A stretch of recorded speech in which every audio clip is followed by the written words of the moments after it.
하겠습니다. 오늘은 드디어 24과 마지막 과제. 시작이 있으면 끝이 있죠. 이렇게 끝이 있습니다. 그래도 다음 주에 성경 공부가 또 새로 진행됩니다. 오늘은 24과 너희에게 고기가 있느냐. 오늘의 본문 요한복음 21장 1절에서 14절 말씀 같이 찾겠습니다. 요한복음 21장 1절에서 14절. 제가 먼저 1절 읽겠습니다.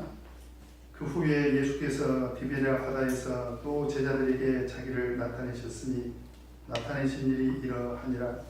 시몬 베드로와 디도라는 도마와 갈릴리의 가나 사람 나다나엘과 세베대의 아들 요한과 또 다른 제자들이 함께 있더니 시몬 베드로가 나는 물고기 잡으러 가노라며 저희가 우리도 함께 가겠다 하고 나가서 배에 올랐으나 이 밤에 아무것도 잡지 못하셨더니 날이 새어갈 때 예수께서 바닷가에 서셨으나 제자들이 예수를 알지 못하는지라.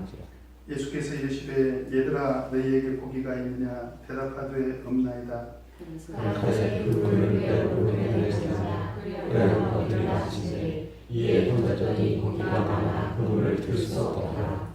예수의 사랑하시는 그 제자가 베드로에게 이르되 주시라 하니 시몬 베드로가 걷고 있다가 주라 하는 말을 듣고 겉옷을 두른 후에 바다로 뛰어내리더라. 다른 제자들은 육지에서 산과 불과 하는 못식당 저편으로 작은 배를 타고 고기 든 그물을 끌고 와서 육지에 올라보니 숯불이 있는데 그 위에 생선이 놓였고 떡도 있더라.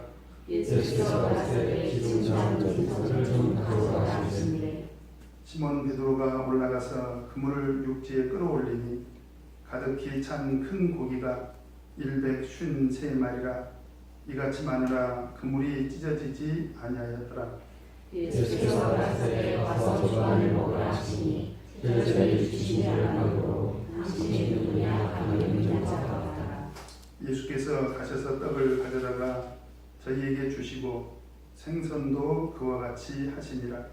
이것은 예수께서 죽은 자 가운데서 살아나신 후에 세 번째로 제자들에게 나타나신 것입니다. 아멘. 오늘 이 시간에는 너희에게 고기가 있느냐 하는 말씀으로 같이 한번 공부를 해보도록 하겠습니다. 오늘 공부 전에 지난 시간에 제가 제주도를 갔다 오고 나서 좀 멍해졌나 봐요. 틀린 말을 했는데 아무도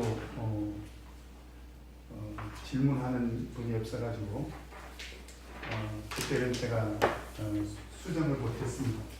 가끔씩 제가 원어 얘기를 하잖아요. 제가 원어를 잘 알아서가 아니라 원어를 알면 좀 성경을 조금 더 정확하게 이해할 수 있겠다 싶어서 이렇게 소개를 했는데 그때 제가 사도를 뭐라고 소개했습니까? 혹시 적어놓으십니까? 계시록을 공부하다 보니까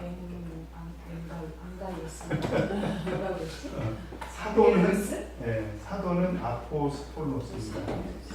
이거 다 잘 아시죠? 아포스톨로스. 그 다음에 사자 또는 천사죠. 계시록에 나오죠.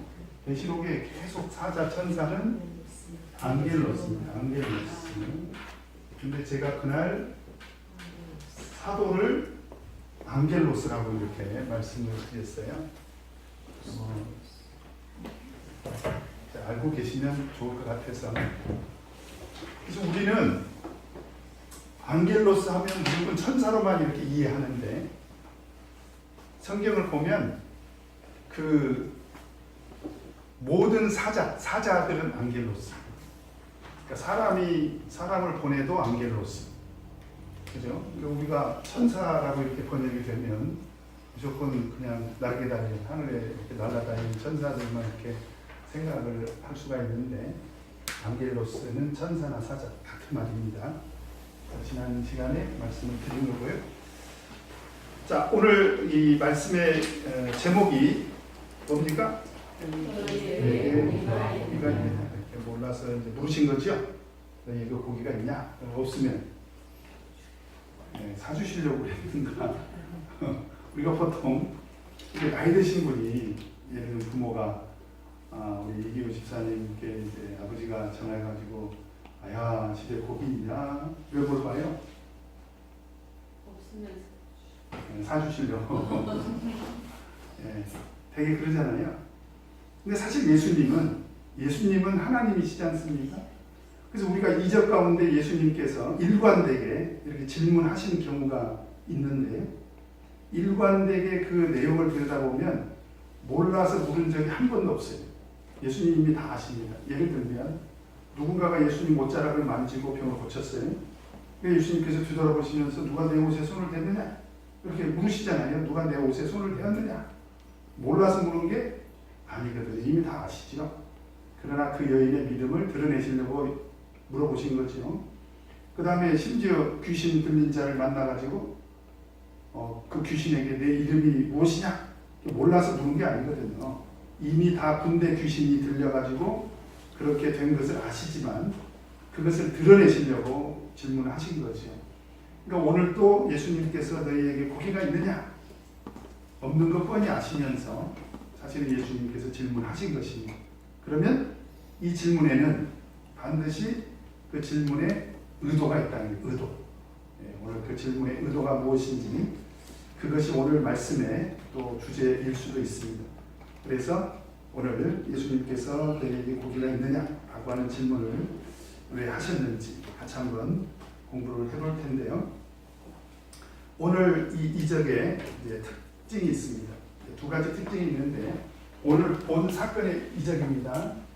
오늘 본 사건 이적이죠. 본 이적의 특징이 두 가지가 있는데 하나는 뭐냐면 예수님이 부활하신 후에 이적을 행하셨다는 거예요. 예수님이 부활하신 후에 행하신 이적입니다. 여러분 계시록을 보면 예수님이 등장하시죠? 근데 어떻게 등장하십니까?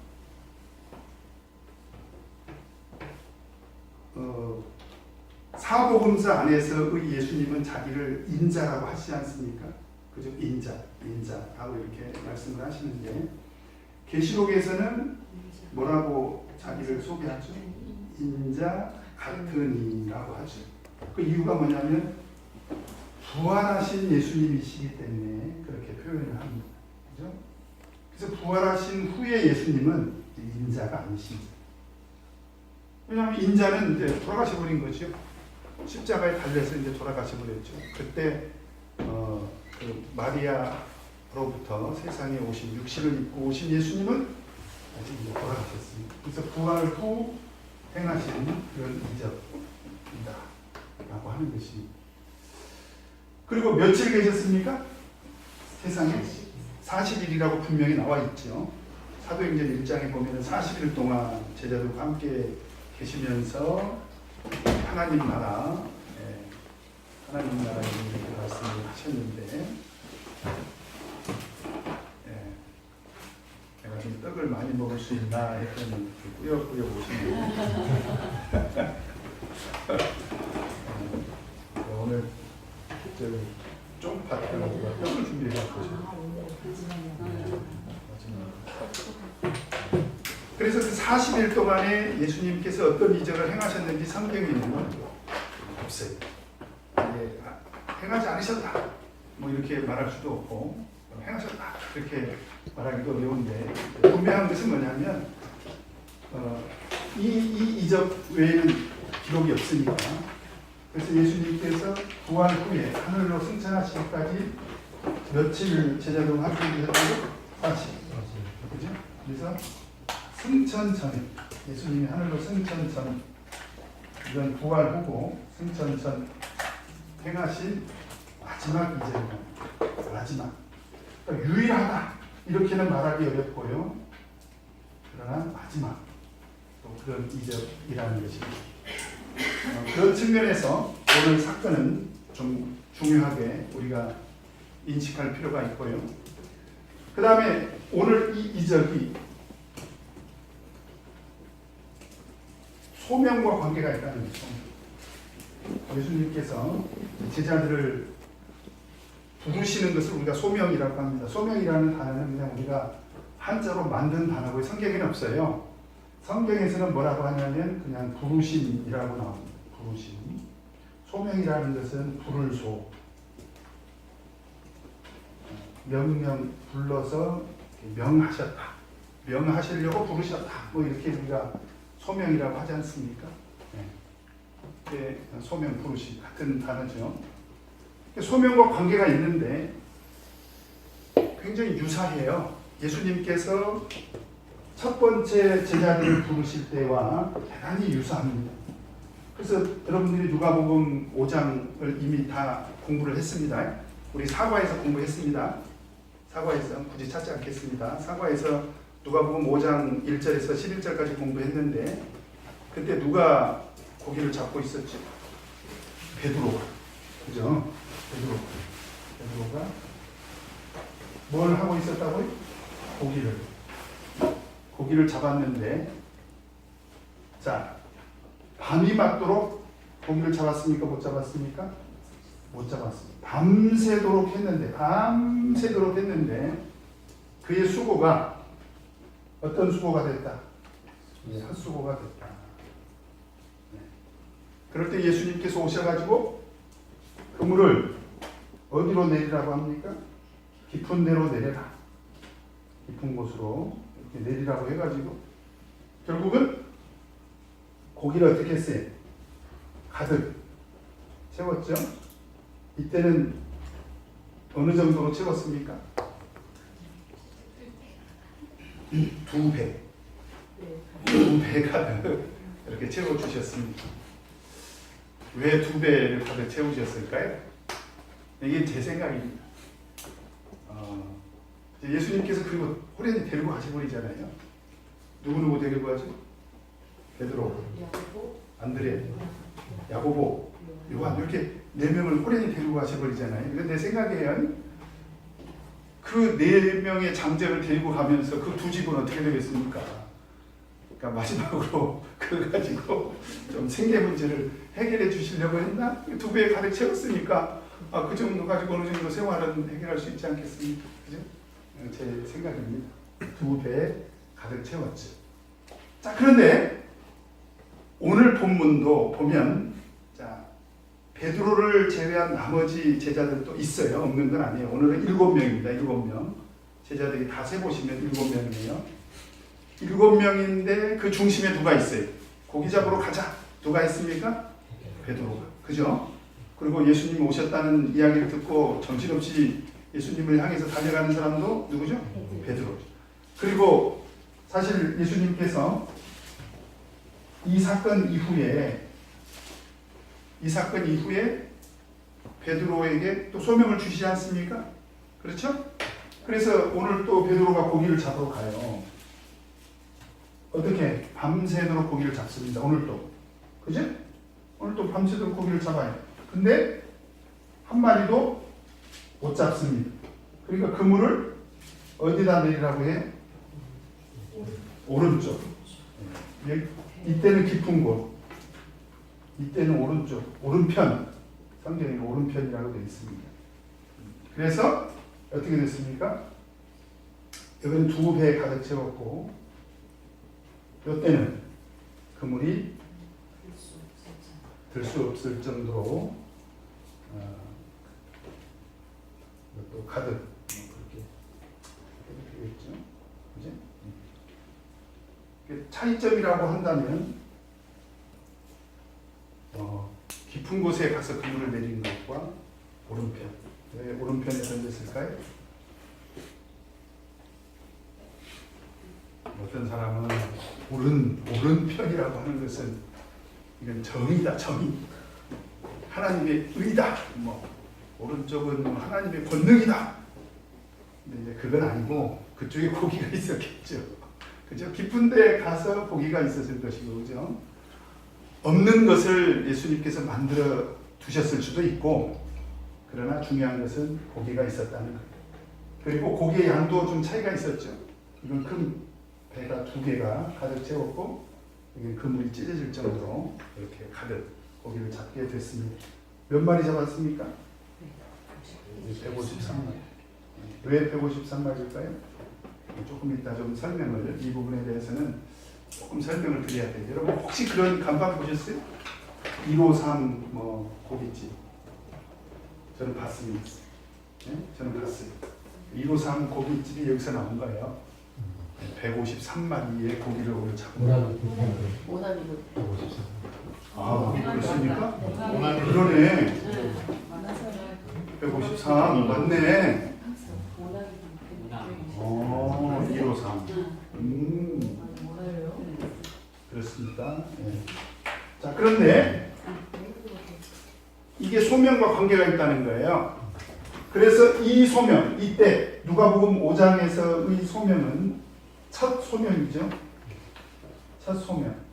예수님께서 처음으로 제자들을 부르신 그런 소명이고, 이 부분 요한복음 오늘 21장 이 부분은 요한복음 21장은 보통 우리가 다시 부르셨다라고 해서 대소명이라고 합니다. 바로 그 첫 소명의 장소와 이적의 내용, 그 다음에 재소명의 그 장소와 이적의 내용, 그리고 그 대상이 대단히 유사하다는 것을 우리가 알 수가 있습니다.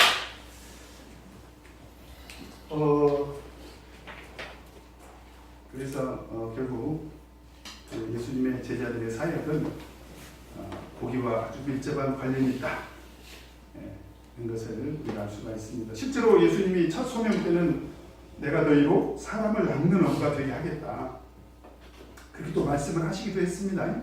오늘은 그런 표현을 쓰시진 않았지만 어쨌든 재소명의 과정도 첫 소명의 과정과 이적의 내용이 대단히 공통점이 많다, 이런 것을 우리가 알 수가 있습니다. 자, 그러면 오늘 말씀을 같이 한번 공부를 해보도록 하겠습니다. 1번 같이 읽겠습니다. 시작. 예수께서 베드로에게 나타나신 것은 또 알고 제자들에게 몇 번째 나타나신 것이라. 오늘 본문 말씀 가운데 보면 몇 번째다 이런 말이 있습니다. 14절에 보니까 몇 번째요? 세 번째. 그죠? 그러면 첫 번째, 참고로 첫 번째는 언제였을까요? 20장 19절을 보면, 20장 19절을 보면 이날 곧 안식 후 첫날 저녁 때에 제자들이 유대인들을 두려워하여 모인 곳에 문들을 닫았더니 예수께서 오사 가운데 서서 가라사대 너희에게 평강이 있을지어다. 그 제자들 앞에 누가 나타난 것입니까? 예수님께서 나타나셨습니다. 이때 유대인들을 왜 두려워했죠? 예수님이 십자가 위에서 너무나도 무기력하게 돌아가셔버리고 나니까 믿는 구석이 사라진 거잖아요. 제자들 입장에서는. 그동안에 예수님이 계실 때는 든든한 그런 방패막이 역할을 예수님이 해주셨는데 아마 그런 점에서 그 핍박이 대단히 두려웠을 것입니다. 그 다음에 24절을 보면 두 번째 또 예수님이 나타나시죠. 금방 제가 몇 절 읽었습니까? 19절 읽었죠. 네, 그 다음에 26절 같이 읽겠습니다. 시작.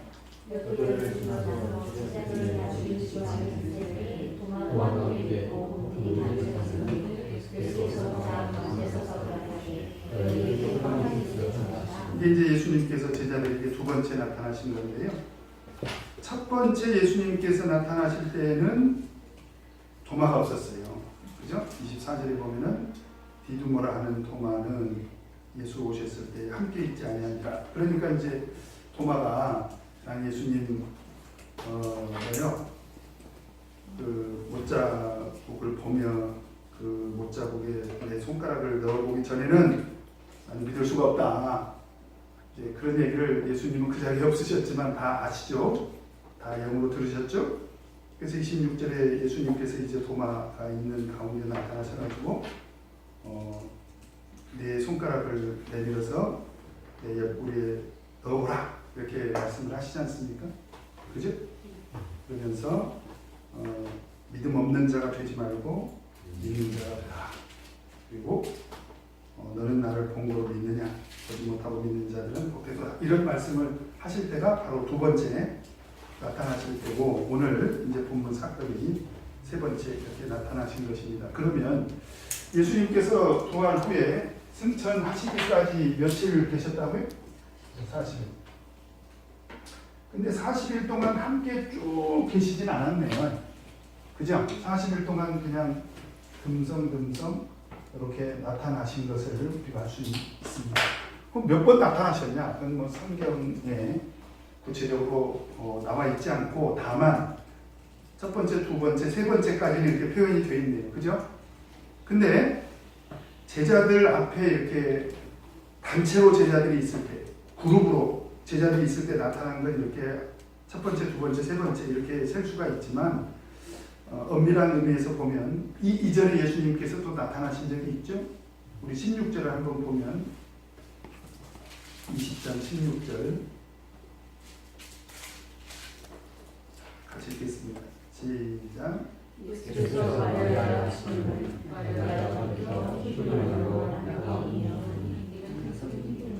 예, 누구에게 먼저 나타났습니까? 마리아. 이 마리아에게 예수님께서 제일 먼저 사실은 나타나신 적이 있습니다. 자, 그 정도 하고요. 그 다음에 두 번째로 2번 같이 읽겠습니다. 시작. 함께 모여있던 제자들이 어떻게 다 같이 고기를 잡으러 가게 되었는가. 자, 공교롭게 첫 번째 그 소명과 그 다음에 이제 제 소명의 그 내용이 비슷하게 된 배경이 있어요. 근데 그 배경이 뭐냐면, 시몬 베드로가 3절에 보니까 나는 물고기 잡으러 가보라. 나는 가겠다는 거예요. 나는 이제 고기 잡으러 가겠다. 분명한 의지를 밝힌 구절입니다. 나는 물고기를 잡으러 가겠다. 그러니까 그 이야기를 들은 제자들이, 나머지 제자들이 우리도 함께 가겠다. 누가 먼저 고기를 잡으러 가겠다라고 밝힙니까? 베드로가. 나머지 제자들도 또 함께 가겠다. 그때 그 자리에 있었던 제자들이 누구냐면 2절에 보니까 베드로, 그 다음에 도마, 그 다음에 갈릴리 사람 나다나엘, 그 다음에 세베대의 아들들. 이때 이 나다나엘은 누구일 가능성이 높다고 제가 말씀드렸죠? 바돌로메일 가능성이 있다. 그 다음에 세베대의 아들들은 누구죠? 야고보와 요한이죠. 야고보, 요한. 그 다음에 또 다른 제자 둘이 있습니다. 누굴까요? 뭐 알 수가 없죠. 근데 많은 성경학자들은 빌립과 안드레아였을 것이다. 왜냐하면 그 나다나엘을 빌립이 전도했잖아요. 그죠? 베드로 있는데 안드레가 빠지면 안 되잖아요. 이런 식으로 추측을 하는 거예요. 아마 같이 움직였을 것이다. 그래서 안드레, 빌립, 그 다음에 세베대 아들들, 그리고 베드로, 그 다음에 갈릴리, 도마, 디두모라 하는 도마, 이렇게 7명이 있었습니다. 근데 왜 갑자기 지금 이 기간이 사실은 상당히 좀 제자들 입장에서는 좀 이 40일 기간이 제자들 입장에서는 굉장히 좀 두려기도 하고, 그죠? 실질적으로 두려워했잖아요. 그죠? 그 다음에 어떤 제자들은 예수님의 그 부활에 대해서 의심하기도 하고, 그렇죠? 그러나 어쨌든 그런 가운데 있을 때 예수님께서 나타나셨어요. 그리고 너희들이 나를 본고로 믿느냐, 좀 보지 않고 믿는 자가 복이 있다, 이런 말씀을 듣고 뭔가 깨달음을 얻기는 했겠죠? 아, 예수님이 진짜 부활하셨구나.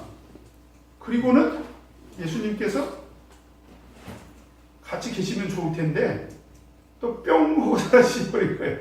한번 생각해 보세요. 예수님이 문을 딱 닫아놓고 있는데, 실제로 첫 번째, 두 번째 나타나실 때 그렇게 나타나신 것입니다. 평소에 예수님이 인자로서 계실 때는 어떻게 오십니까? 이렇게 문을 열고 들어오셨겠죠. 이렇게. 얘들아 잘 있었니? 그리고 이제 가실 때 물을 갖고 가시니까 예수님이 항상 잠깐 어디 가셨다 이런 생각이 들었을 텐데 부활하신 뒤에 예수님이 어떻게 나타나셨냐면 이렇게 해서 여기로 나오셨겠죠. 쑥 가고. 그러니까 뭔가 이게 지금 제자들 입장에서는 이 상황이 오묘하기도 하고 오묘. 그 참 뭔가 귀신인가? 뭐지? 뭐 좀 그런. 사실은 이성적으로 따지면 이게 좀 모호하다. 예수님이 부활하셨다고 하니까 만져보라고 하니 사실 만지지는 않았습니다. 그냥 만져보라고 하니까 도마가 당황해가지고 나의 주심이다 하고 했지 실제로 만져보진 않았습니다. 그죠? 예, 믿음 없는 자가 되지 말고 믿는 자가 되라. 그러니까 도마가 대답해가지고 나의 주시면 나의 하나님이시며 이렇게 답을 했지 실제로 만져본 건 아니에요. 그런데 부활하신 예수님도 역시 여전히 뭔가 어떤 육체의 형상이 있었겠죠. 그러니까 제자들이 예수님인 것을 알았겠죠. 그러나 예수님의 그 나타나심의 어떤 이런 상황들이 모호하다는 게 모호하다. 예, 굉장히 모호하다. 그러다 보니까 제자들이 뭘 해야 될지를 모르는 거예요. 뭘 해야 될지를 모르는 거예요. 저는 그렇게 생각을 합니다. 그래서 혹자는 말하기를 왜 갑자기 베드로가 고기를 잡으러 가겠다고 했냐? 원래 베드로가 사도가 되기 전에 예수님 제자가 되기 전에 직업이 뭐였죠? 네? 네. 그래서 불교에서는 이런 경우 원래 직업으로 돌아갔다. 그 뭐라고 해요? 돌아갔다 세상으로. 그래서 환속 그래요. 환속. 원래 직업으로 돌아가 버린 거 아니냐. 그래서 이제 뭐 굉장히 이게 모호하니까 이 상황이 뭘 해야 될지도 모르겠고 지금 이 상황이 뭐지? 예수님께서 어느 날 뿅 하고 나타났다가 뿅 하고 사라지고 다시 뿅 하고 나타났다가 뿅 하고 사라지니까 특히 예수님의 수제자였던 베드로 입장에서 내가 뭘 어떻게 구체적으로 해야 될 것인지가 굉장히 모호했던 그런 시점이다. 그래서 이제 어떤 사람은 환속했다 이렇게 주장하는 사람도 있고 어떤 사람은 요즘 낚시 누가 해요? 낚시, 네? 아무나. 저는 낚시 안 하거든요. 좋아하는 사람, 그렇죠? 그 베드로는 원래 꾼이었으니까 좀 그런 심실비로 무료함을 달래기 위해서 했을까. 근데 그것도 좀 제가 봤을 때는 아닌 것 같고. 그러면 무엇이었을까? 오늘 본문 말씀의 주제와 조금 연관성을 찾는다면 이때 왜 잡으러 갔습니까? 이때 베드로가 고기 왜 잡으러 갔어요? 예? 좀 먹고 살려고. 이 사람들 직업이 그죠? 그러니까 직업을 바꾸려고 한 건 아니지만 뭐 하잖아 이게. 우리가 뭘 굉장히 오묘하고 뭔가 이 상황이 지금 예수님께서 부활하신 것 같긴 한데 뭔가 예수님께서 우리에게 구체적으로 뭘 하라고 이렇게 구체적인 지침도 없고 그러니까 당장 생계 문제. 여기서 말하는 생계라는 것은 직업으로서의 생계를 말하는 게 아니라 어쨌든 이 기간 동안에 먹어야 되잖아요. 살아야 되잖아요. 그러니까 어떤 생존의 문제, 어떤 생계 문제를 해결하기 위해서 간 것이 아닌가 이렇게 한번 가능성으로 추측을 해봅니다. 상당히 저는 설득력이 있는 가능성이라고 봐요. 왜냐하면 오늘 예수님의 질문과 관계가 있거든요. 이렇게 해서라도 우리가 우선 모호하니까 이 상황을 어떻게 해서든지 우리가 좀 해결을 해봐야 되겠다. 그래서 자부책을 고기잡이로 자부책을 마련한 것이 아닌가. 그렇게 해결해 보려고 한 것이 아닌가. 생계 문제를 이렇게 생각을 해봅니다. 자, 그 다음에 3번.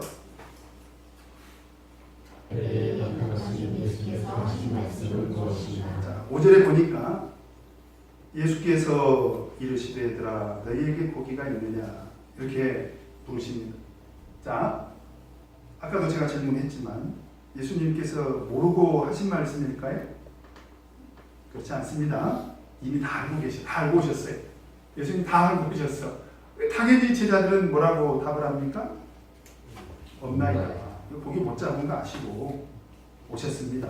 자, 그러면 여기서 우리가 한번 믿음의 눈을 뜨고 생각해 봅시다. 이때 왜 베드로가 밤새도록 고기를 잡았는데 왜 이날따라 헛수고가 됐을까요? 왜 이날따라 고기가 한 마리도 못 잡았을까요? 왜 이날따라 고기가 한 마리도 없었을까요? 고기들이 뭐 수련회 갔을까요?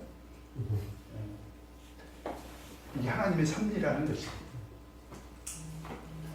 왜 이날 제자들이 이렇게라도 우리가 자구책을 마련해서 우리 하루하루 생활을 해야 되는데 누가 밥 먹어야 주는 것도 아니고 지금 사실상 예수님의 그 제자 공동체가 와해돼 가는 과정이거든요. 완전히 뿔뿔이 흩어진 건 아니야. 보니까 제자들이 3, 3, 5 이렇게 모여 있어요. 지금 제자들이 12명 다 있는 게 아니잖아요. 몇 명 함께 있습니까? 7명. 다 흩어진 건 아니야. 다 있는 것도 아니야. 굉장히 모호해. 그렇다고 누가 밥 먹여주는 것도 아니야. 그럼 우리 스스로 한번 자구책을 해결해 볼까? 그런데 베드로가 대장이잖아요. 그러니까 이제 나는 물고기 잡으러 가겠다. 그러니까 나머지 사람들도 이심전심으로 에이 우리도 그냥 같이 따라가자. 그래서 갔는데 그날 고기를 몇 마리 잡았습니까? 한 마리도 못 잡았다. 왜 그러냐면 왜? 해필 그날 네? 하나님의 섭리라는 것입니다. 그럼 어떤 하나님의 섭리가 있었냐? 여러분 이걸 아셔야 돼요. 인간의 모든 노력이 우리 인생에 필요한 것들을 항상 해결해 주지 않는다는 거예요.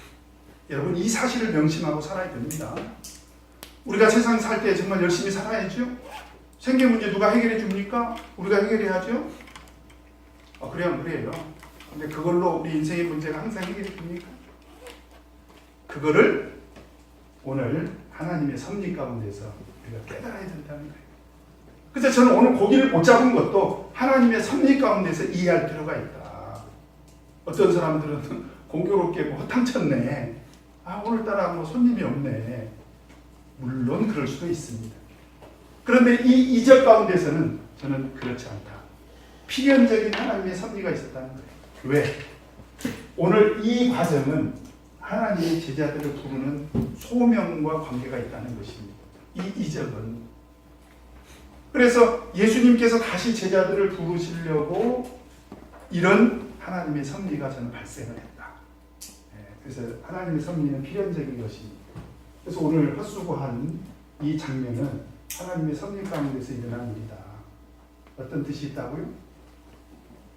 인간의 모든 수고와 노력이 인간의 모든 필요를 해결해 주지 않는다. 그걸 알고 우리가 살아야 돼요. 그래서 항상 우리는 주어진 우리 삶의 노력의 결과물에 대해서도 감사해야 되고요. 그렇잖아요. 우리가 뿌린 대로 거두는 것을 감사하게 생각을 해야 돼요. 우리가 애쓰고 수고한 것만 거둬도 정말 감사해야 되고, 그렇죠?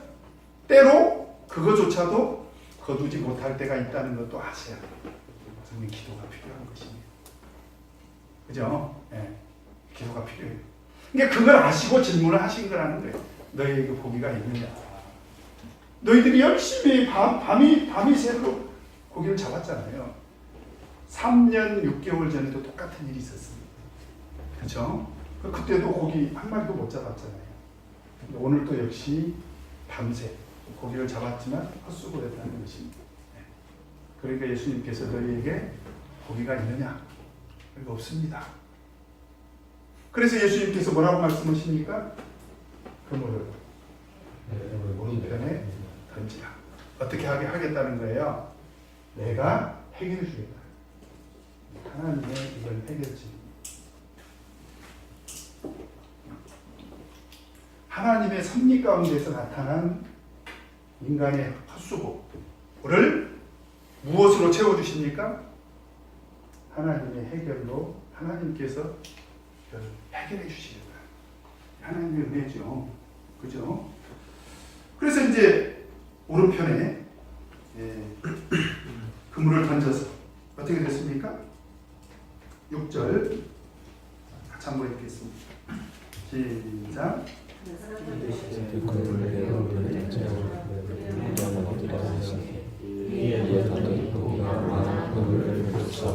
자, 공통점입니다. 이미 공부를 했지만 하나님의 해결책이 자 인간의 노력에 비해서 어떻게 됐습니까? 훨씬 능가하는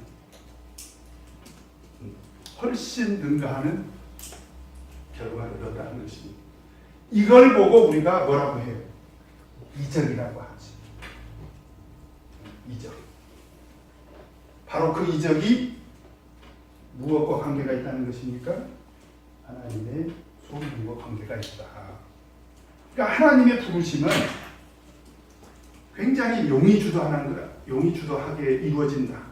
아주 섬세하게 이루어진다는 걸 우리가 아셔야 해요. 우리가 하나님을 위해서 먼저 그 나라와 그 일을 구하라 이렇게 하나님께서 말씀하셔서 우리는 생각할 때 굉장히 좀 사실 모호하고, 그죠? 모호하고 좀 추상적이고, 진짜 하나님의 나라와 의를 구하면 진짜 먹고 살 거리가 해결될까? 그런데 오늘 이 사건을 통해서 하나님께서 묻는 말씀이 있어요. 너희에게 고기가 있느냐? 그럼 네가 네 인생 일생 동안 네 스스로 노력으로 항상 네가 원하는 것만큼 다 해결할 수 있냐? 지금 그 얘기. 그렇게 할 수 있어요. 혹시 복권 사세요? 복권이라도 사서? 혹시 주변에 복권 당첨되신 분들 혹시 부럽습니까? 네? 부러워요? 해결이 될까요? 한번 인터넷 뒤져보세요. 이렇게 복권 당첨돼가지고 인생의 문제를 해결한 사람이 몇이나 되는지. 더 나빠지는 경우가 훨씬 많습니다. 제가 이런 사람을 봤어요. 진짜로. 복권이 당첨이 됐는데 복권이 당첨이 되고 한 달 이내에 그 돈을 싹 나눠서 가져버렸습니다. 자기가 조금 쓰고 하고 돈을 싹 나눠서 그냥 평소에 자기가 벌던 소득보다 조금 더 번 정도의 소득만 남기고 싹 나눠서 줘버렸어요. 직장에도 나누고 친척도 나누고 교회도 일부 바치고. 제가 그런 사람을 봤어요. 그런 경우는 정말 훌륭한 사람이죠. 그래서 저는 복권을 안 샀으면 좋겠어요. 그렇게까지 해가지고 우리 교회가 헌금이 필요하고 그러진 않잖아요. 그죠? 어떤 분이 저한테 진짜로 그러더라고요. 목사님, 제가요 지금 복권을 사고 있는데 복권 당첨되면 50%를 바치겠다고 막 그러더라고요. 제가 이제 좀 그런 농담도 안 해야 되는데 그 말이 너무 허황되게 들리니까 제가 그런 믿음이 있으시면 복권을 사서 좀 헌금하게 넣으시지 그랬냐. 그러면 교회에서 50% 돌려줄 텐데. 제가 그런 농담을 했는데 그거는 근본적인 해결책이 안 된다는 거예요. 그래서 제가 보면 우리 인생은요, 우리 인간의 노력으로 모든 문제가 항상 해결되지 않는다는 거예요. 노력이 필요 없다는 것이 아니라 그 노력에 한계가 있다는 거예요. 그게 하나님의 섭리 가운데서 왜 보여주셨느냐? 하나님의 해결책은 우리 인간의 노력을 항상 능가한다는 것이 훨씬 능가한다. 그러면 왜 이런 이적을 보여주셨냐? 왜 이런 이적을 보여주셨습니까? 이게 오늘 소명과 관계가 있다는 거예요. 그런 믿음이 있는 사람, 이 믿음, 내가 노력해도 수고가 헛되지만 하나님이 해결해 주시면 내가 노력한 것 이상의 훨씬 그것을 능가하는 그런 결과물을 얻을 수 있다라고 하는 믿음이 있는 사람은, 그런 이적이 있다라는 믿음이 있는 사람은 하나님의 부르심에 대해서 어떻게 합니까? 따르죠. 그죠? 그 부름에 대해서 믿음으로 따르죠. 오늘 예수님께서 하시는 말씀은 너희에게 고기가 있느냐? 이 말씀은 내가 너희로 사람을 낳는 어부가 되게 하리라 하는 말씀과 사실은 똑같은 말씀입니다. 똑같은 말씀입니다. 그렇게 이해를 하셔야 됩니다. 그래도 지금 세상에서 그렇게 어떤 분들이 그런 얘기 하잖아요. 교회를 못 나와. 그런 분들을 제가 너무 많이 봅니다. 왜 이렇게 교회를 못 나오시나요? 목자님 아시잖아요. 제가 바빠서요. 근데 보니까 무덤 속에 들어갈 때까지 그렇게 인생을 바쁘게 살더라고요. 그게 인생의 모든 문제를 해결을 못 해줘요. 제가 존경하는 선배님이 한 분 계시는데요. 그분이 저희들 청년회 활동할 때 교회 일을 그분이 앞장서 좀 해주셨으면 좋겠는데 그분이 뭐라고 얘기를 하냐면 내가 10몇 년만 지나면 정말 어떤 사회적인 지위와 어떤 경제적인 어떤 여건이 안정이 되고 그때부터는 정말 풀타임 사역자처럼 내가 하나님을 위해서 봉사할 수 있을 것 같다. 그래서 저는 너무나 청년 시절에 그분을 존경했기 때문에 그걸 손꼽아서 기다렸어요. 진짜로 제가. 하고 10몇 년이 지나서 진짜입니다. 저는 물었어요. 선배님한테. 좀 하나님 일 좀 하셔야 되지 않겠냐고 했더니 너무 미안해 하면서 그래도 그분이 훌륭한 거예요. 정말 미안하다. 그러면서 내가 더 바빠졌다. 더 바빠졌다. 그래서 제가 그때 이걸 깨달은 거예요. 인간의 어떤 노력으로는 이게 채워지지 않는다는 것이. 믿음이 없으면 먼저 그의 나라와 그의 의를 구하는 것은 불가능한 거예요. 그래서 오늘 예수님께서 너희에게 고기가 있느냐? 없는 거죠. 한 마리도 못 잡았죠. 그러자 예수님께서 그물 오른편에 던져라. 그랬더니 어떻게 됐다고요? 그물을 들 수 없을 정도로 많은 고기를 잡았다라고 하는 것입니다. 하나님의 은혜와 능력을 믿으라는 것이 그런 이적을 경험해 보라는 거예요. 보란 듯이. 그리고 내 음성을 듣고 나를 따라가라. 저는 그런 말씀으로 이해가 됩니다. 아마 주님께서 항상 우리에게 물으시겠죠? 너희에게 고기가 있느냐? 예.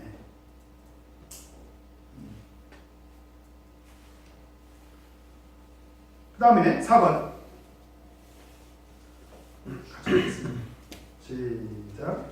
예수의 전사하신 제자가 예수의 이루시라고 하자 베드로가 베드로를 자, 여기서 이제 굉장히 지금 예수님의 제자들이 두려움과 의심 속에 있을 때 예수님이 나타나시긴 했지만 굉장히 오묘하고 모호했다라고 제가 말씀드렸죠. 그런데 이때 예수님께서 갑자기 나타나셔가지고 그때까지는 몰랐어요. 예수님인지 아닌지 몰랐습니다. 그런데 어쨌든 이적을 경험했어요. 이적을 경험할 때까지는 예수님인지 몰랐을 것입니다. 몰랐죠. 그런데 누군가가 누구시라고 예수님이라고 확인을 해줘. 확인을. 그의 사랑하시는 제자 누구죠? 요한이죠. 요한이 확인을 해줍니다. 예수님이다 하고 확인을 해줍니다. 그러니까 베드로는 이때 뭐가 들었을까요? 확신이 들었겠죠. 그죠? 이 모호가 이제 확신으로 바뀌는 것입니다. 아이고 예수님이 오셨구나. 가지고 이 베드로는요 어떤 성격이에요? 굉장히 적극적인 그런 성격의 소유자지요. 그래서 보니까 예수의 사랑하시는 그 제자가 베드로에게 이르되 주시라 하니 시몬 베드로가 벗고 있다가 주라는 말을 듣고 겉옷을 두른 후에 우통으로 홀딱 벗고 가면 부끄럽잖아요. 그죠? 옷을 입고 그죠? 예의를 갖춰서 이것은 우리 믿는 자의 어떤 경외의 신이라고 봐야 되겠죠? 그런 예의를 갖춰서 그리고 어떻게 됩니까? 어떻게 바다로 뛰어내립니다. 저는 이 모습이 베드로의 인간적으로도 그렇고 신앙적으로도 참 동일한 모습이었다. 그래서 이제 우리가 성경을 보면 베드로가 굉장히 실수가 좀 많지 않습니까? 베드로가 실수가 많죠. 그런데 예수님께서 그 사람들, 그 시대를 살아가는 그 사람들 중에서 가령 여러분들 박은진 목자가 실수를 많이 한다고 한번 보세요. 이런 실수를 맨날 해요. 성경 구절도 매주 틀리고 그냥 신도 들어오고 약속도 해도 그냥 빵꾸 내고 말도 그냥 베드로처럼 맹세까지 했다가 그냥 거짓말도 하고 그러면 어떻게 신뢰가 가겠어요? 근데 베드로의 3년 6개월 동안의 그 발자취를 보면 좀 우리가 믿고 신뢰하기에는 굉장히 큰 결함이 있는 그런 사람인데 그럼 왜 예수님께서 그를 수제자로 불렀을까? 그건 예수님만 아시는 거죠. 그래도 3년 6개월 동안의 삶을 통해서 제가 드는 생각이 뭐냐면 예수님께서 오늘 본문 말씀에 그대로 들어가는데요. 왜 베드로를 예수님께서 수제자로 선택했을까? 저는 베드로를 예수님께서 수제자로 선택한 이유가 두 가지라고 봐요. 하나는 뭐냐면 그에게는 다른 사람에게 없는 열정이 있었어요. 왜냐하면 처음 만난 날도 베드로는 밤새도록 고기를 잡지 않습니까? 그죠? 고기를 밤새도록 잡아야 될 이유가 있었으니까 했겠지만 어쨌든 밤새도록. 그리고 그 이후에도 모든 일들에서 베드로는 굉장히 열정을 보입니다. 적극적이었다는 거예요. 적극적이었다. 그러니까 어떤 사람은 적극적인 사람들의 특징이 있어요. 행동하고 생각해요. 생각하고 행동해요. 네, 이런 사람들은 행동파입니다. 그러니까 이런 사람들의 특징이 뭐냐? 단순 무식이죠. 단순 무식. 그래서 하나님께서 야는 쓸만한 놈이다 이렇게 판단했다는. 왜 그러냐면 여러분 아무리 훌륭한 사람도 열정 없으면 하나님이 사용하시기가 힘들어요. 되면 되고 말고 말고 내가 나면 딴 사람이 했겠지. 그러면 하나님께서 그런 사람들 사용하시겠습니까? 그리고 아무리 똑똑해도요. 너무 머리 굴리고 이렇게 저렇게 계산해보고 그죠? 예수님께서 오병이어 이적을 행하실 때 이 사람들 좀 먹을 음식 좀 준비해야 되지 않겠냐 그랬더니 빌립이 뭐라고 그랬어요? 네? 뭐예요? 얼마요? 200데나리온 200 맞습니까? 갑자기 네? 200데나리온?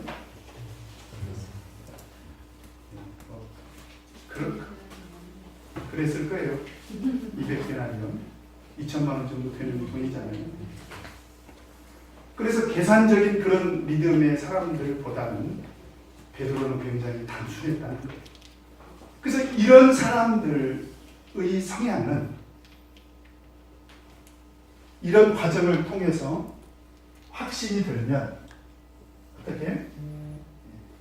오늘 요한복음 21장에서 예수님께서 뭐라고 베드로의 향후, 베드로의 삶에 대해서 뭐라고 얘기하십니까? 이 사람은 어떤 삶을 마감할 것이다. 순교할 것이다. 이야기 하지 않습니까? 그죠? 이 한번 보세요. 19절, 21장 19절.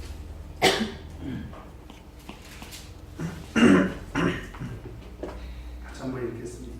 시작. 이 말씀을 하시니 그가 죽음으로 영광을 것을 다스리시나 이 말씀을 하시니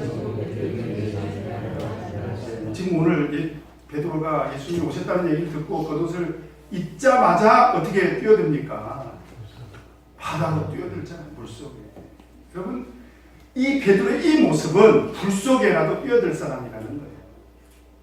불 속에라도 뛰어들 사람이다. 네. 결국 베드로는 마지막에 순교를 당하지 않습니까? 그런 열정과 단순한 그런 신앙이 있었다라고 하는 것을 오늘 이 행동을 통해서도 우리가 알 수가 있습니다. 그 다음에 5번 읽겠습니다. 시작. 자, 그래서 이제 10절에 보니까 예수께서 가라사대 지금 잡은 생선을 좀 가져오라. 근데 이 상황이 어떤 상황이냐면 갔더니 이미 9절에 보니까 육지에 올라보니 숯불이 있는데 그 위에 뭐가 있어요? 생선도 있고 떡이 있습니다. 자, 예수님께서 고기를 잡게 이제 제자들에게 이제 여기서 그물을 던져가지고 고기를 잡게 했습니다. 고기를 잡게 해서 제자들이 그물까지 끌어서 왔는데 이미 예수님께서 숯불구이 생선을 이렇게 떡도 이렇게 숯불 위에 올려놓고 예수님께서 맛있는 음식을 좀 준비를 해놓으셨어요. 그럼 이거 먹으라고 하면 되잖아요. 그렇지 않습니까? 얘들아 와서 먹어라 그러는데 예수님께서 그래놓고 하시는 말씀이 뭐라고 얘기를 해요? 지금 잡은 생선을 좀 가져와라. 왜 그러셨을까요? 뭘 확인해 보라는 거예요? 그 이적의 결과를 한번 확인해 봐라. 지금 그 얘기입니다. 그죠? 자, 그래서 6번 같이 읽겠습니다. 시작. 6번 시작. 시몬 베드로가 그물을 끌어올렸을 때 잡힌 고기는 모두 몇마리였노라. 누가 나서야 돼요 이럴 때? 누가 나서요? 앞으로 볼 것 없이 시몬 베드로죠. 시몬 베드로가 나서가지고 이제 그물을 육지에서 끌어올려가지고 고기를 또 샜네요. 고기를 샜어요. 샜으니까 몇 마리예요? 153마리. 이같이 많으나 그물이 찢어지지는 않았네요. 그죠? 그물이 찢어질 정도로 잡힌 건 아니네요. 153마리. 그죠? 153마리를 이렇게 잡게 된 것이 그 생선을 좀 가져오라고 이렇게 하신 의도는 그 이적의 그 결과물을 너희들이 스스로 확인해봐라. 그러니까 베드로가 그래 우리가 잡은 고기도 있지. 그리고 생선을 세보니까 몇 마리였다고요? 153마리였다. 왜 153마리였을까요? 이게 우리 신학 역사 속에 보면 역사 속에서 굉장히 많은 주장들이 있습니다. 왜 153마리냐? 어거스틴 아주 훌륭한 사람이죠. 우리 일반 기독교 신학자 중에서는 그 삼일체를 정립한 아주 그런 신학자인데요. 이 사람이 뭐라고 주장을 했냐면 원래 구약을 상징하는 것은 10이래요. 10. 그 다음에 신약은 7로 완전수 7, 성령의 수. 신약시대에 성령이 내리지 않습니까? 성령의 수가 7인데 이걸 더하니까 몇이 돼요? 17이잖아요. 그래서 1부터 17까지 더하면 이게 153이 됩니다. 이 얘긴즉슨 신약과 구약을 통틀어서 하나님께서 구원하시기로 작정한 사람들은 153이다. 이렇게 상징적으로 이해를 하는 거예요. 그래서 이 말 들으니까 우리가 생각나는 숫자가 있습니다. 계시록에서 얼마죠? 14만 4천. 그죠? 근데 숫자로 보면 14만 4천은 그래도 좀 많은데 153명은 숫자가 너무 적지 않습니까? 그죠? 그래도 어거스틴은 그렇게 주장을 했습니다. 그 다음에 또 알렉산드리아의 시릴이라고 하는 사람은 뭐라고 이걸 해석을 했느냐? 100은 이방인이라는, 이방인이 숫자가 많죠. 그리고 50은 유대인이다. 그리고 3은 삼위일체 하나님이라는 거예요. 그래서 이방인과 유대인이 합쳐서 삼위일체 하나님을 섬길 것 아니냐라고 해석을 했습니다. 네, 그렇게 해석을 했어요. 그래서 그렇게 또 실제로 믿는 사람들도 적지 않습니다. 그 다음에 어떤 사람은 그 시대 어종을 연구해 보니까 그렇게 주장하는 사람이 있어요. 어종을 살펴보니까 어종이 토탈에서 153종이 돼요. 근데 예수님이 뭐 사람을 낳는 어부가 되게 하니까 그랬잖아요. 그래서 153인종 가운데 하나님께서 이제 구원하실 그런 백성을 의미한다. 인종이 153. 뭐 지금 현재 실제로 세상에 153인종 정도 되나요? 뭐 미국, 뭐 일본, 한국, 러시아 이렇게 인종이 있지 않습니까? 그죠? 그렇게 주장을 합니다. 어떤 사람들은 사도들이 낚았으니까 사도들에 의해서 전도된 사람들 수다 또 그렇게 주장하는 사람들도 있는데 이제 이 정도만 제가 얘기를 하겠습니다. 근데 사실은 그냥 잡힌 거죠. 그죠? 그렇게 우리가 생각을 해야지 뭐 153. 근데 중요한 것은 몇 마리냐가 중요한 것은 아니고 이때 잡힌 이 고기는 상당히 의미는 있습니다. 왜 그러냐면 이때 뭐가 잡혔죠? 이때 이 고기가 무슨 고기예요? 이때 잡힌 고기가 무슨 고기예요? 소고기예요? 돼지고기예요? 닭고기예요? 네, 물고기입니다. 큰 물고기. 큰 물고기. 153마리는 별로 제가 봤을 때 중요한 것이 아닌 것 같고요. 뭐 이런저런 주장들이 있는데 별로 의미가 없는 것 같고, 물고기를 잡은 이 이적, 마지막 이 물고기를 잡은 이적은 우리 기독교 역사에 상당히 중요한 의미가 있는 부분입니다. 왜 그러냐면, 여러분 이제 로마 시대에 기독교에 대한 박해가 아주 심각했다는 걸 아시지 않습니까? 그래서 로마에 가면 그때 박해를 피해서 많은 사람들이 어디로 들어갔어요? 지하 무덤, 카타콤베로 들어갔잖아요. 그 카타콤베 안에서 유적을 나중에 발굴할 때 상당히 많은 그림이 발견이 됐는데, 혹시 여러분들 그거 보셨는지 모르겠어요. 이런 물고기 그림이 발견이 된 것입니다. 이런 물고기.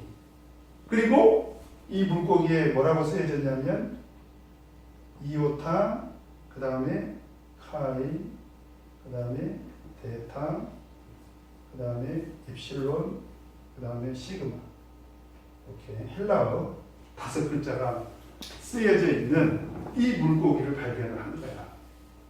그래서 이걸 읽을 때 우리가 보통 익투스라고 읽습니다. 익투스. 근데 이 물고기가 어디서부터 유래했냐? 예수님이 마지막으로, 지금 마지막, 이 승천하기 전에 이 마지막, 이게 굉장히 인상적이지 않습니까? 예수님께서 마지막으로 고기 잡는 이적을 행하셨기 때문에 승천하시기 전에 이 장면이 전해져서 우리 기독교인들에게는 마치 이것이 예수님을 믿는 사람들의 신앙의 상징이 됐다는 거예요. 그래서 이것을 풀어보면 여기는 어떤 뜻이 있냐면, 이오타는 뭐냐면 이예수스입니다. 이예수스, 예수라는 뜻이 있죠. 이예수스. 그 다음에 카이는 뭡니까? 카이, 크리스토스, 크라이스트를 말하는 거죠. 영어로 크라이스트. 그러니까 예수 그리스도를 말하는 것이고, 이 데타는 뭡니까? 데타. 이거는 대우, 하나님을 말합니다. God. 그 다음에 입실론. 입실론은 뭐지요? 휴오스, 아들을 말합니다. 하나님의 아들이라는 거죠. 예수 그리스도가 하나님의 아들이다. 시그마는 뭐지요? 소테르라고 해서 이거는 구주라는 뜻이 있습니다. 그러니까 예수 그리스도께서는 하나님의 아들이시요 구주이십니다. 그런 뜻이 있습니다. 바로 이 물고기 모양이 오늘 이 153 사건과 관계가 있다는 거죠. 이게 우리 예수 믿는 사람의 상징이 돼서, 그래서 요즘 일반 교회에 신앙생활 열심히 하는 분들은 배지를 이렇게, 우리 기독교 서점에 가면 팔지 않습니까? 보셨죠? 그 다음에 차에다가 이렇게 썬팅할 때 그런 걸 해놓으시지 않습니까? 그죠? 우리도 한번 이렇게 해볼까요? 하든지 안 하든지 그게 중요한 게 아니고 이렇게 되어 있습니다. 그래서 칼라로 물고기 형상을 따서, 그래서 익투스라는 단어가 여기서부터 유래해서 이렇게 사용이 되어졌습니다. 자, 그 다음에 7번 읽겠습니다. 시작. 예수께서 제자들에게 와서 조반을 먹으라고 하는데 제자들의 반응은 어떠했는가? 그리고 나서 이제 예수님께서 12절에 예수께서 가라사대 와서 조반을 먹으라 하시니 제자들이 주신 줄 아는고로 당신이 누구냐 감히 묻는 자가 없다. 뭐 틀림없이 제자들 입장에서는 이 상황이 굉장히 감동적이었을 것입니다. 거기다가 지금 바닷가에서 아침이지 않습니까? 새벽 동틀 무렵이었겠죠. 밤새도록 고기를 잡았는데 이른 아침에 예수님께서 나타나셔가지고 고기 잡는 이적을 행하게 하시고, 그리고 가서 보니까 잘하고 예수님께서 먼저 조반을 차려놓고, 그죠? 거기다가 고기 잡는 이적도 행하게 하시고, 얼마나 감동적인 사건입니까? 그런데 저는 제자들이 감동만 받은 것이 아니라 지금 이 상황은 제자들에게는 굉장히 오묘하다는 거예요. 이게. 굉장히 신비로운 거죠. 그런데 잘 보세요. 이때 감정은 두렵고 의심이 가긴 했지만 예수님이 부활해서 나타나니까 오묘했다고 했죠, 제가? 근데 이때는 어떤 상황이었어요? 제자들이 뭐 했다는 거예요? 뭐 하니까 그냥 고기나 잡으러 갈까? 이렇게 된 거죠. 그런데 이 상황은 예수님이 지금 밥상머리 앞에서 제자들에게 같이 식사를 하고 공동 식사를 같이 하고 제자들이 감동을 받고 오묘하면 자, 어디로 갈까요? 그 믿음이 어디로 갈까요? 자, 우리 마지막 8번 같이 한번 읽겠습니다. 시작. 예수께서 천국은 이를 전에 가르치시니까 13절 같이 한번 읽겠습니다. 시작. 예수께서 가셔서 가져다가 저희에게 주시고 생선도 구워주시 하시니라. 네, 제자들이 감동을 받고 상황이 오묘하니까 감히 이렇게 뭐 이 음식을 먹는 것조차도 주저주저 하고 있을 때 예수님께서 어떻게 하십니까? 네, 떡을 가져다가 저희에게 주시고 생선도 그와 같이 하시더라. 그 다음에 뭐 어떤 말씀이 없죠? 근데 제가 하나 붙인다면 맛있게 먹었다 이렇게 됐겠죠. 그죠? 자, 이 2절의 마지막은 무엇으로 끝이 납니까? 식사로 끝이 납니다. 여러분 우리 신앙에서요 식사가 굉장히 중요합니다.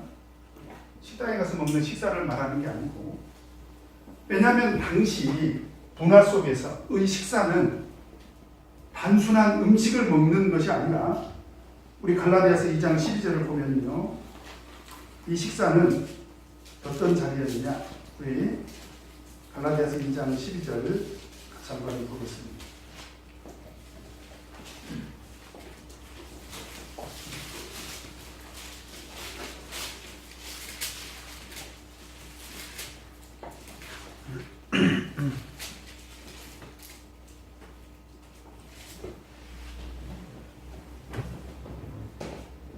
같이 읽겠습니다. 시작.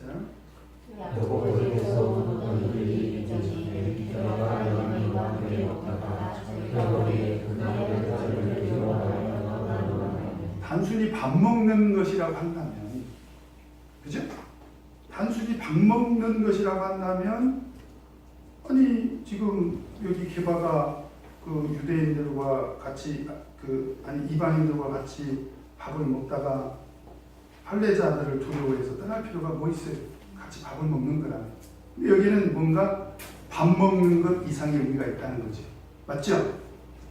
사도행전 11장을 보면 베드로가 그 고넬료 집에 가서 성령이 내린 것을 체험하고 세례를 베풀고 그리고 사도행전 10장에 보면 같이 식사를 하거든요. 우리 사도행전 10장을 먼저 한번 보도록 하겠습니다.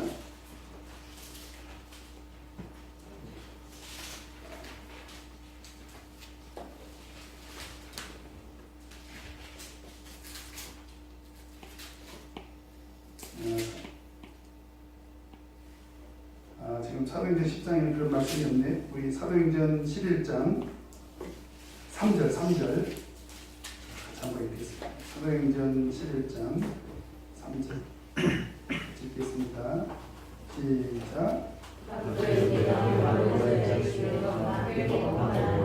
자, 여기서 보니까 내가 무할례자의 집에를 함께 먹었다고 이렇게 비판을 하죠. 그죠?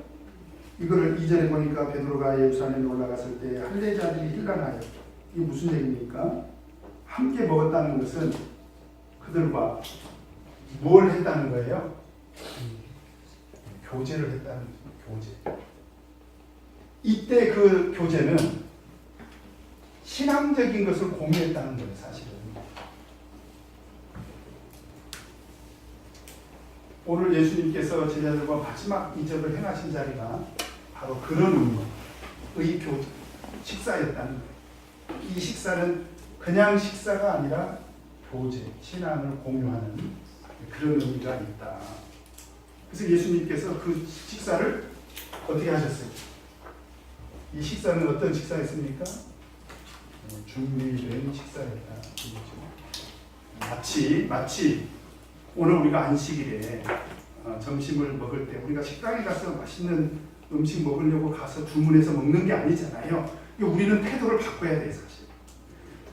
그런 음식을 드실 분들은 도시락을 싸갖고 와서 드시든지 아니면 식당에 나가서 드시든지, 우리 교회에서 먹는 식사는 식당에 가서 먹는 그런 음식이 아니라 무엇을 위해서? 신앙을 공유하는. 무엇을 위해서요? 교제를 위해서. 그죠? 그리고 예수님께서 이 교제를 하신 다음에 그다음에 뭘 하십니까? 우리 요한복음 다시 돌아가세요.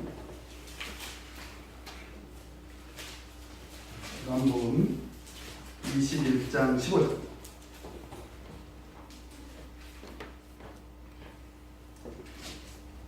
같이 읽겠습니다. 시작. 저희가 전하고 그들에게 주셔서 신호표를 이르시되 너희는 주시나 너희가 이런 사람들보다 나를 더 사랑하는 것이니 너희가 주여 구하라. 내가 주를 사랑하는 주께서 하셨습니다. 하나님의 영을 먹게 하시고.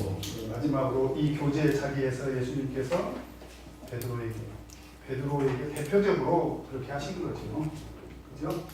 모든 제자들에게 소명을 다시 주시니 바로 마지막 그 이적을 통해서 예수님께서 우리에게 주신 그 신앙 공동체의 아주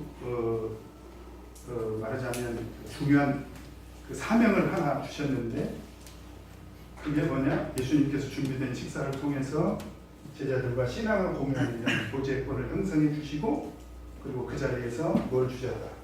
소명을 주셨다. 그래서 우리가 안식일을 우리가 한번 생각을 해보면, 안식일을 우리가 모여서 예배드리고요, 준비된 식사를 통해서 우리 성도들과 같이 신앙을 공유하는 교제를 나누고, 그리고 어떻게 해요?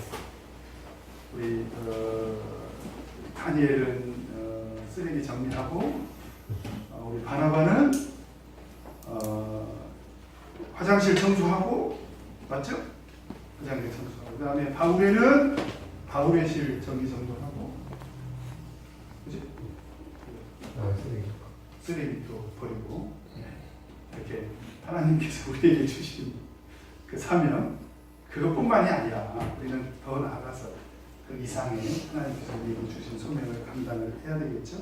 바로 그런 아름다운 장면을 예수님께서 딱 연출하시고, 그리고 이제 예수님께서 하늘로 승천하시니. 그래서 오늘 마지막 2절은 이렇게, 이 보면 상당히 좀 이적이지만 드라마틱하고 감동도 있고 아주 오묘함이 처음부터 끝까지 그 오묘함이 있는 상태에서, 뭐 여러분 바닷가에 가보면 아침에 물 한 개 쫙 피지 않습니까? 그죠? 좀 신비로움이 있잖아요. 그런 신비로움, 굉장히 서정적이고, 그런 가운데서 오늘 예수님께서 제자들에게 굉장히 감동적인 하나의 이벤트를 하셨는데, 그게 뭐냐? 소명의 자리를 마련해 주시려고 그렇게 했다는 거예요. 그래서 그 소명의 자리를 위해서 오늘 예수님께서 행하신 이적은 뭐냐?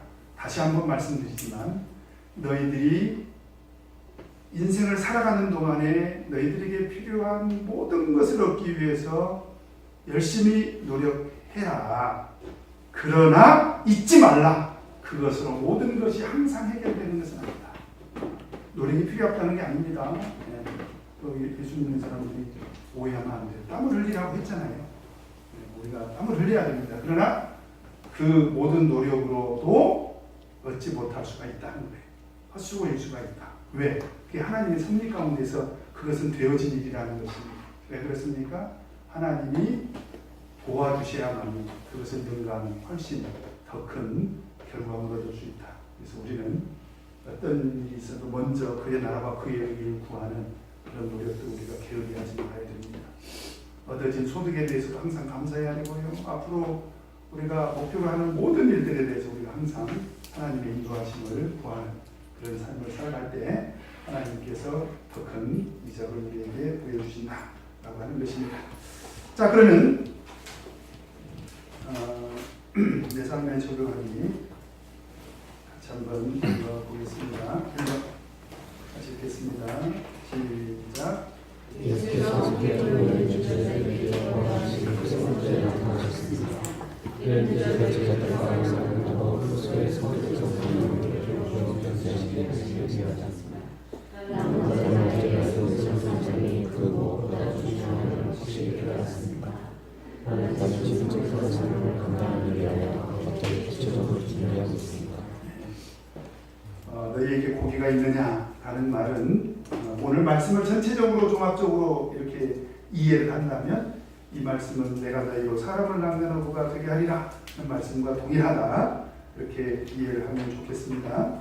그런 성교적인 사명, 미션이 항상 있다는 것을 잊지 말자는 것입니다. 그 다음에 두 번째로 2번 시작. 예수께서 그물을 물에 던지라고 명하셨을 때 제자들이 던졌던 물과 그물을 풀수 정도가 되었습니다. 이들의 주님이 예수님을 때 던질 것을 구하였어서 잡지 못한 별을 그물 가루가 던져진 이적을 경험하게 된 것입니다. 나는 예수가 없어서 주님께 순종하고 의지하고 고기를 잡는 이적을 경험한 적이 있습니다. 나는 예수님께 순종하고 의지하는 진리의 방법은 무엇이라고 알고 있습니까? 최근에 이제 동북교회에서 있었던 일인데요. 어떤 분이 인터넷을 보고 스스로 이제 천예수교회, 우리도 최근에 그런 일이 있었지 않습니까? 그래서 이제 천예수교회를 갈고 싶어서 왔다고. 근데 기도가 끝나고 났더니 도망가 버렸더래요. 기도 소리를 듣고 놀라서 도망을 가버린 것입니다. 근데 어떤 분은 영은회 때 참석을 해가지고요. 오묘함을 느낀 거예요. 밤은 기도 소리를 듣고 밤 기도 소리를 듣고 여기는 하나님의 역사가 있는 것 같다. 그래가지고 뭔가 중요한 일이 있음에도 불구하고 토요일 오전부터 오더니 오후에도 오고 일요일 날도 또 참석하고 그러더니 성경 공부하자고. 그래가지고 지금 화요일 날 왔다 갔는지 모르겠습니다만 제가 들은 얘기로 지금 성경 공부하자고 해가지고 이제 성경 공부를 하기로 했다는 말을 들었습니다. 그래서 이제 제가 어떤 말씀을 드리려고 하냐면 우리가 모든 지혜를 동원해서 전도를 해야 되지만 하나님이 도와주셔야 또 전도가 되더라는 것입니다. 그러니까 오늘 예수님께서 그물을 오른편에 던지라 그랬을 때 순종하니까 고기가 잡혔지 않습니까? 그죠? 근데 문제는 우리는 지금 고기가 오른편에 있을까요? 왼편에 있을까요? 가운데 있을까요? 깊은 데 있을까요? 얕은 데 있을까요? 모르죠. 우리는 어떻게 해야 돼? 그물을 오른편에도 던져보고 왼편에도 던져보고 가운데도 던져보고 그래야 되지 않겠습니까? 그죠? 우리는 하나님이 구원하시기로 작정한 사람이 누군지 잘 몰라요. 예수님이 나타나셔가지고 오른쪽으로 가서 전도해라 그러면 제일 좋은데 그건 이때 일어난 특수한 상황에 불과하고요. 하나님 말씀에 순종해서 온천하게 다니면서 만민에게 복음을 전파해야 되는데 최근에 이제 그 강남교회 또 이렇게 몇 사람이 전도가 됐는데 배용준 씨 친사촌 형님이 전도가 됐답니다. 그래서 세례 받겠다고 했대요. 네? 배용준 씨가 전도가 된다는 세계적인 그 축구 뭐지? 여기 그걸 뭐 무슨 축구라고 그러지? 프리스타일 축구의 황제 우이용 씨가 수도권에 있는 축구 매니아 우리 천예수교회 청년들을 모아가지고 축구 선교단을 운영을 해서 연예인 축구단하고도 축구를 하게 한답니다. 별로 안 놀라시죠? 그럼 우리가 연예인을 만나서 같이 축구를 할 날이 오지 않았을 것 같아요. 저도 더 열심히 한번 해보려고 축구를 어쨌든 열심히 한번 전도를 해보자는 것입니다. 열심히 전도하면 전도가 됩니다. 그 다음에 3번 같이 읽겠습니다. 시작. 예수께서 이제 소망을 전하신 것과 선생님에게 진리되어 주셨습니다. 시카고의 사람의 교제를 통해 사명 감당을 제자들에게 주셨습니다. 제자들에게는 여러분의 지식이 바로 식탁을 주셨습니다. 나는 사명을 감당하기 위해 식탁에서 사용하기를 얼마나 열심히 있습니다. 내가 생각하고